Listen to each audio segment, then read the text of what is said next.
আমি আজকে রান্না করছি আমার ঠাকমার হাতের একটা নিরামিষ পটল রান্না। এই রান্নাটা কিন্তু মানে আমার ঠাকমার হাতের খুব একটা জনপ্রিয় রান্না ছিল।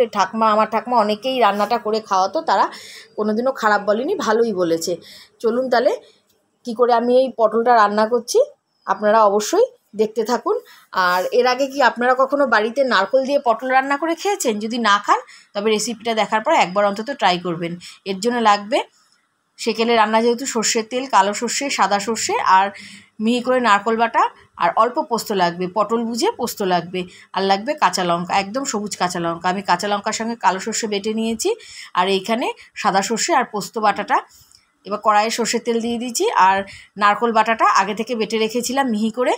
এবার কড়াইতে দিয়ে দিলাম নারকেল বাটাটা, কারণ নারকেলের একটা কাঁচা গন্ধ থাকে, কাঁচা গন্ধটা যাতে চলে যায় এই জন্য নারকেলটা আগে থেকে দিয়ে খানিকক্ষণ ভাজা ভাজা করে নেব। দিয়ে দিলাম লবণ, আর কালো সর্ষে আর কাঁচা লঙ্কা বাটাটা দিয়ে দিলাম এবার কড়াইয়ের মধ্যে।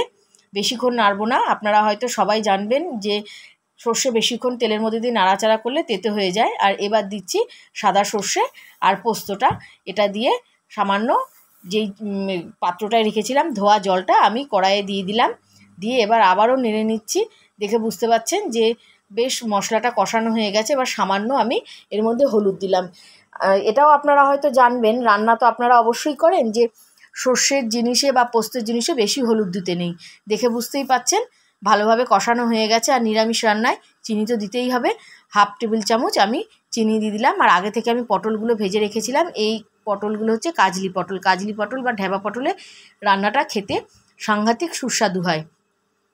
কষানো হয়ে গেছে পটল দেওয়ার পর এইবার আমি আগে থেকে ফুটিয়ে রাখা গরম জল কড়াইয়ের মধ্যে দিয়ে দিলাম। এবার ফুটতে দেবো খানিকক্ষণ। এই দেখুন রেডি আমার সর্ষে পটল বা নারকেল দিয়ে পটল। এটা নিরামিষ দিনে একটা সাংঘাতিক ফাটাফাটি রান্না। আপনারা বাড়িতে অবশ্যই ট্রাই করে একবার দেখবেন, দেখে আমাকে কমেন্ট করে খেয়ে জানাবেন যে কেমন খেলেন। তাহলে আজকে আসছি, দেখা হবে অন্য কোনো রেসিপি নিয়ে। ততক্ষণ আপনারা সুস্থ থাকবেন, ভালো থাকবেন।